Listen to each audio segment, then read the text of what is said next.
The test is in 4 parts: Part 1, Part 2, Part 3, and Part 4. Now look at Part 1. Part 1. You will hear a student and an advisor talking about facilities at a college. First, you have some time to look at questions 1 to 5.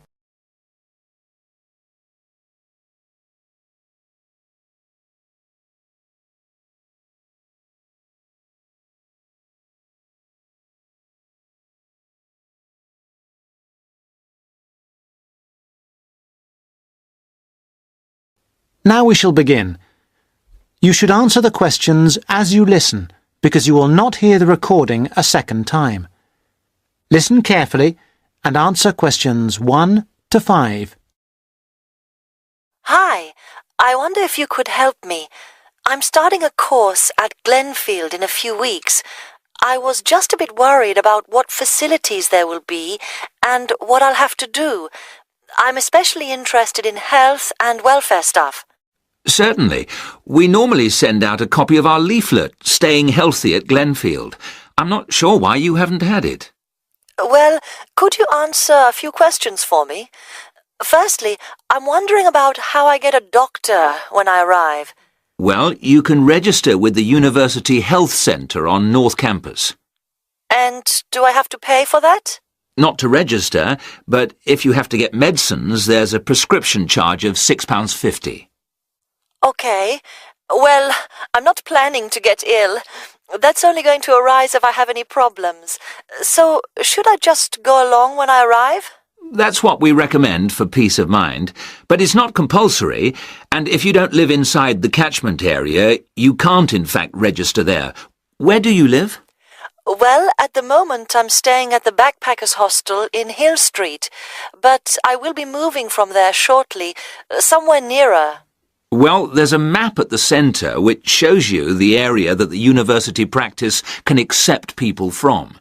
It's what we call the yellow zone. If you live outside that area, you have to find another medical centre to register with. It sounds like I'll only qualify after I move. I think you might be right. Then, in addition to the health centre, there's a free counselling service for all students situated on the North Campus. You don't have to register.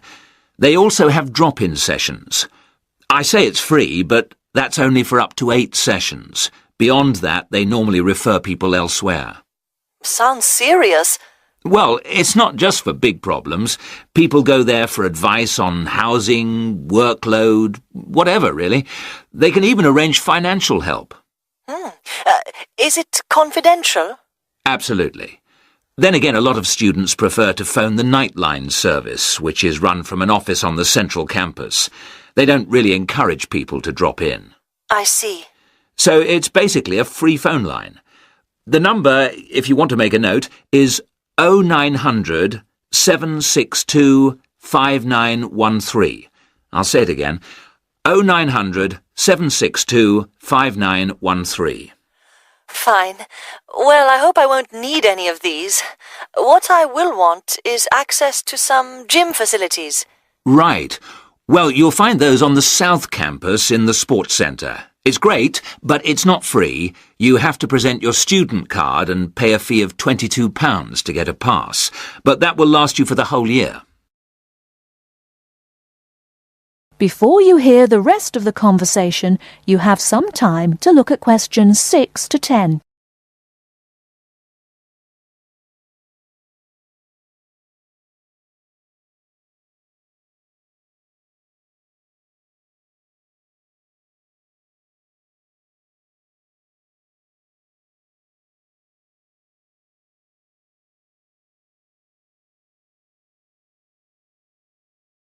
Now listen and answer questions 6 to 10. Is this information on the website? I'm afraid not. I can send you some leaflets or even resend the whole information pack if you give me your details. Could you send the whole information pack, please? Yes, that's fine. I'll have to take down some details. Could you tell me your full name? Sonia Orr. S-O-N-Y... No, I'll spell it. S-O-N-I-A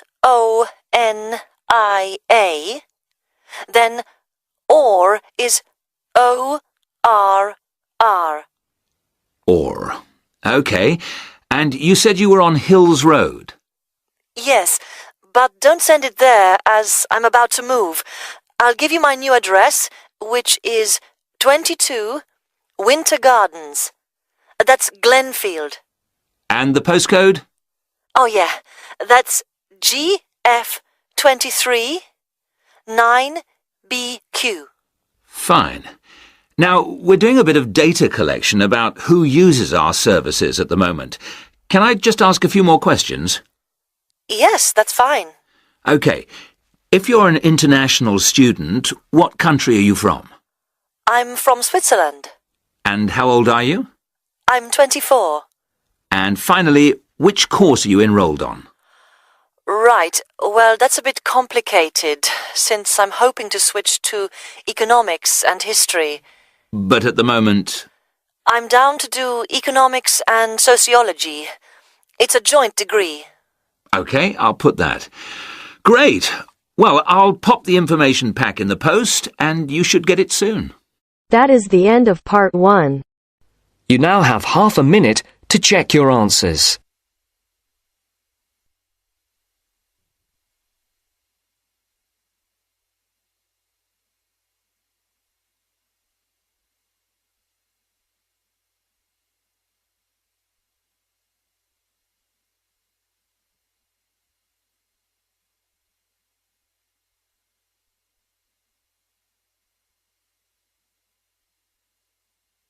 Now turns to part 2. Part 2. You will hear a tour guide welcoming a group of visitors to the British Library and telling them about the library and what they will see there. First, you have some time to look at questions 11 to 15.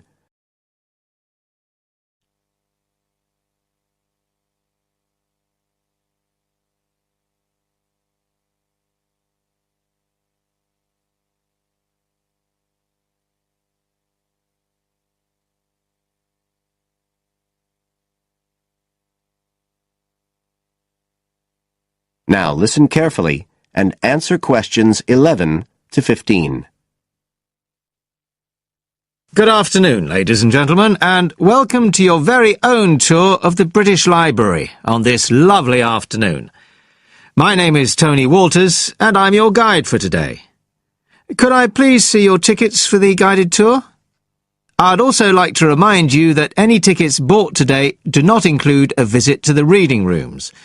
I'm afraid we don't do visits on Fridays, or any weekday during working hours, so as not to disturb the readers. But if you do want to see those rooms, the only day there are tours is on Sundays. So, I don't want anyone to be disappointed about that today. OK? Thank you. Right, we'll start with a brief introduction. As many of you know, this is the United Kingdom's National Library. And you can see that this is a magnificent modern building. It was first designed by Sir Colin St. John Wilson in 1977 and inaugurated by Her Majesty the Queen more than 20 years later in 1998. As you can see, the size is immense, and the basements alone have 300 kilometres of shelving, and that's enough to hold about 12 million books. The total floor space here is 100,000 square metres, and, as I'll show you, the library houses a huge range of facilities and exhibition spaces. And it has 1,000 staff members based here in the building. So, you can appreciate the scale of our operation. In fact, this was the biggest publicly funded building constructed in the United Kingdom last century.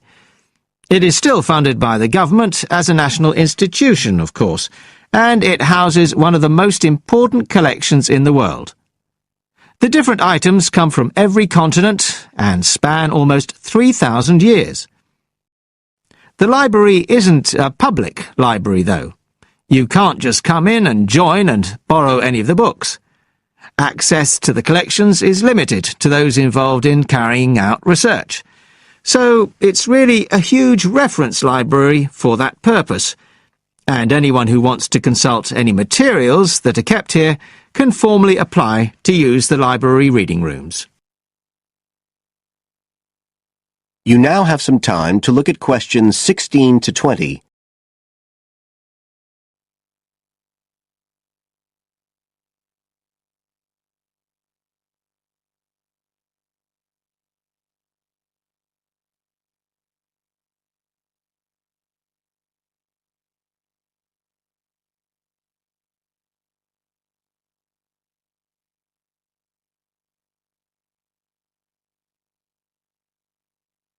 Now listen and answer questions 16 to 20. Right, well, here we are, standing at the meeting point on the lower ground floor, just to the right of the main entrance. I've given you all a plan of the building so that we can orientate ourselves and get an idea of where we'll be going. Now, outside the main entrance, you'll see the wide piazza with the stunning sculpture of Newton. The sculptor was Paolozzi, but it's based on the famous image by William Blake, and it's definitely worth a closer look. On the other side of the piazza from the statue is the conference centre, which is used for all kinds of international conventions. We'll take a quick look inside at the end of our tour. Looking ahead of us now, you'll see that we're standing opposite the staircase down to the basement, where you'll find the cloakroom, and to the left of that, we have the information desk, where you can find out about any current exhibitions, the times of the tours, and anything you need to know, if you don't have a tour guide. As you can see, on this lower ground floor, we also have a bookshop. That's the area over to the left of the main entrance. You'll be free to browse there when we get back to the ground floor. Now, opposite the main entrance on this floor, we have the open stairs leading up to the upper ground floor. And at the top of them, in the middle of the upper ground floor, you can see a kind of glass-sided tower that rises all the way up through the ceiling and up to the first floor. This is called the King's Library. It's really the heart of the building. It was built to house the collection that was presented to the nation in 1823 by the King. You can see it from every floor above ground. When we go up there, you'll find the library's treasures gallery on the left. Can you find it on your plan? That's the exciting one. So we'll be visiting that first, but we'll also take a look at the stamp display situated behind it on the way to the cafe. A lot of people miss that. The cafeteria runs along the back of the floor, and in the right-hand corner, you'll find the lifts and toilets. Always good to locate them. The other main area on that floor is the public access catalogue section, and I'll show you how that operates when we get up there.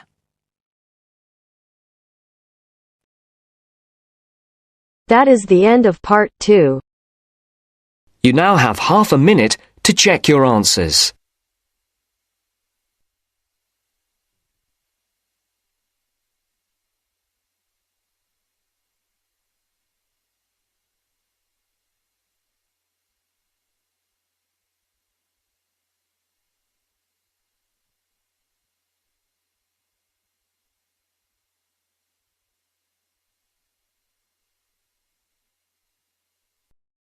Now turns to part 3. Part 3. Hear an interview conducted by an interviewer Spiegel with the scientist Peter Piot, who discovered Ebola, a dangerous disease. Both of them are conversing about the disease and its origin.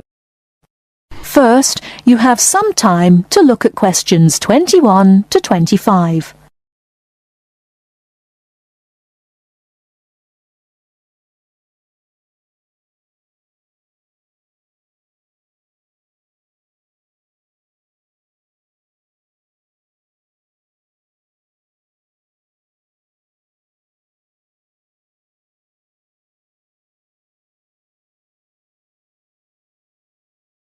Now, listen carefully and answer questions 21 to 25. Professor Pite, As a young scientist in Antwerp, you were part of the team that discovered the Ebola virus in 1976. Can you tell how did it happen? I still remember. Some day in September, a pilot from Sabina Airlines brought us a shiny blue thermos and a letter from a doctor in Kinshasa, in what was then Zara in the thermos. He wrote there was a blood sample from a Belgian nun who had recently fallen ill from a mysterious sickness in Yambuku, a remote village in the northern part of the country. He asked us to test the sample for yellow fever. These days, Ebola may only be researched in high-security laboratories. How did you protect yourself back then? We had no idea how dangerous the virus that we were dealing with was. And there were no high-security labs in Belgium back then. We just wore our white lab coats and protective gloves. When we opened the thermos, the ice inside had largely melted and one of the valves had broken. Blood and glass shards were floating in ice water. We fished the other, intact test tube out of the slop and began examining the blood for pathogens using the methods that were standard at the time. But the yellow fever virus apparently had nothing to do with the nun's illness. No, and the test for Lassa fever and typhoid fever were also negative. What then could be? Our hopes were dependent on being able to isolate the virus from the sample. To do so, we injected it into mice and other lab animals. At first, nothing happened for several days. We thought that perhaps the pathogen had been damaged from insufficient refrigeration in the thermos. But then, one animal after the next began to die. We began to realize that the sample contained something quite deadly. But you continued.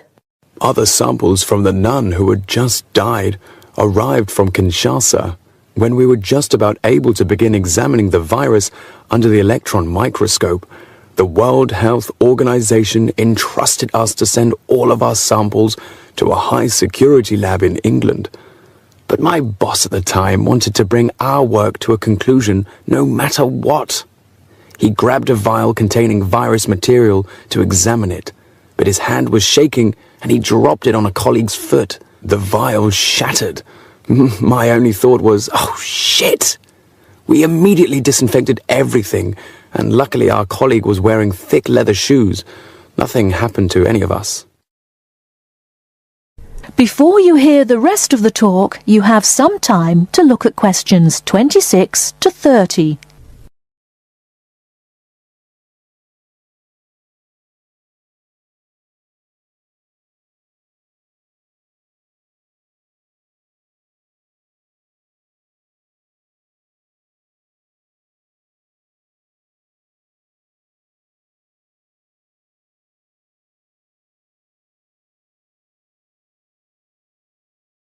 Now listen and answer questions 26 to 30. You were finally able to create an image of the virus using the electron microscope. Yes, and our first thought was, what the hell is that? The virus that we'd spent so much time searching for was a very big, long and worm-like. It had no similarities with yellow fever. Rather, it looked like the extremely dangerous Marburg virus, which, like Ebola, causes a hemorrhagic fever. In the 1960s, the virus killed several laboratory workers in Marburg, Germany. Were you afraid at that point? I knew almost nothing about the Marburg virus at the time. When I tell my students about it today, they think I must be from the Stone Age. But I actually had to go to the library and look it up in the Atlas of Virology. It was the American Center for Disease Control which determined a short time later that it wasn't the Marburg virus, but a related unknown virus.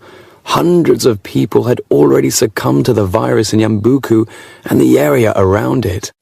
You were also the one who gave the virus its name. Why Ebola? On that day, our team sat together till late into the night. We had a couple of drinks discussing the question. We definitely didn't want to name the new pathogen Yambuku virus, because that would have stigmatized the place forever.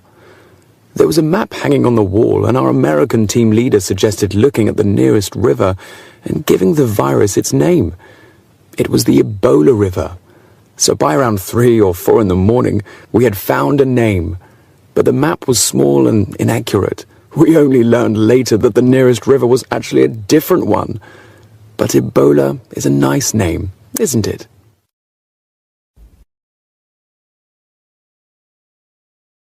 That is the end of part 3.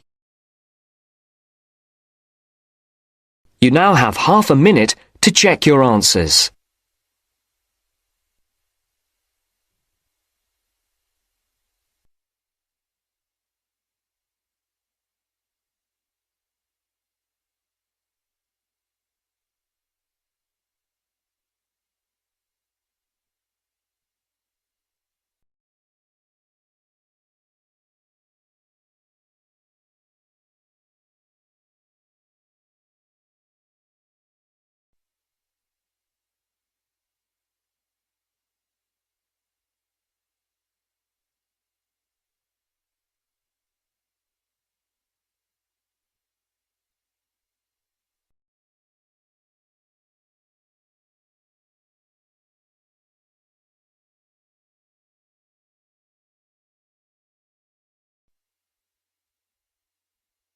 Now turns to part 4. You will hear part of a lecture about the school calendar. Listen carefully and answer questions 31 to 40. First, you have some time to look at questions 31 to 40.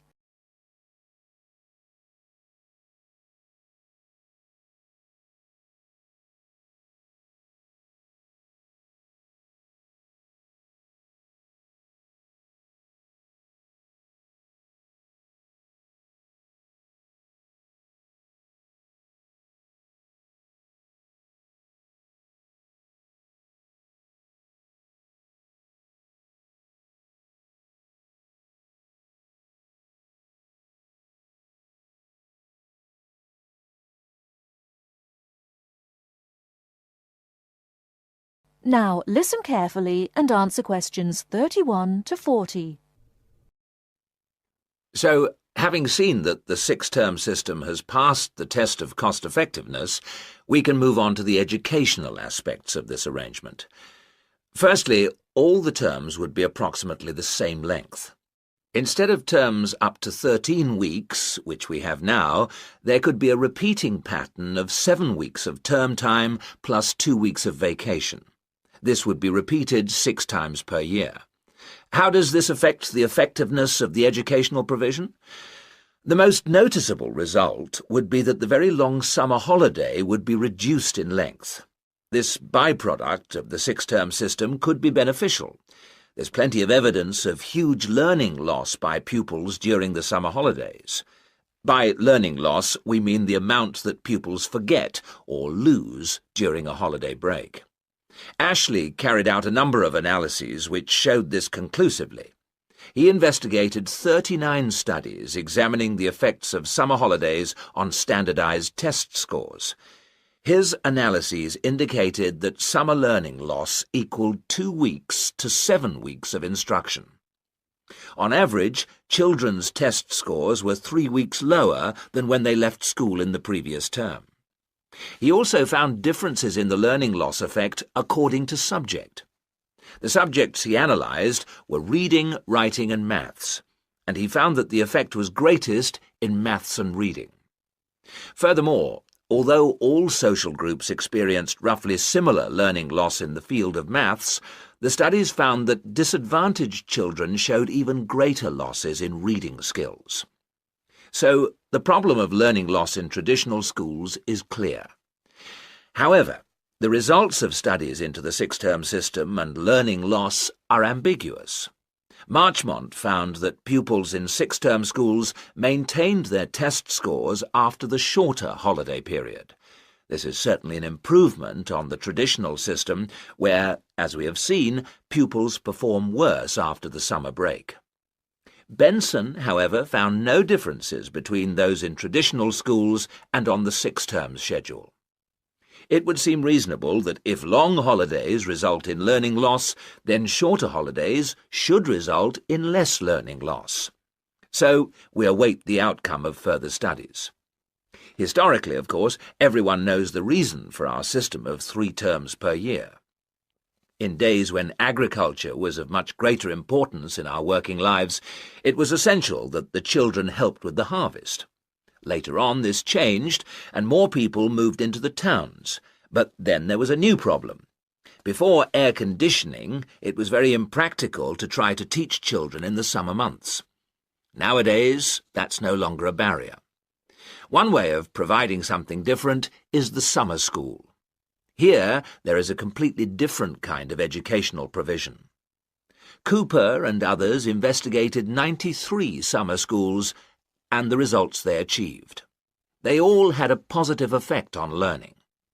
Most summer schools, of course, have small classes, and class size was shown to have a positive effect. Additionally, summer school children usually benefit from a great deal of parental support, not least because payment of fees is involved, and this, as so often, was shown to produce very good outcomes. Results were most impressive, in maths in general. That is the end of part 4. You now have half a minute to check your answers.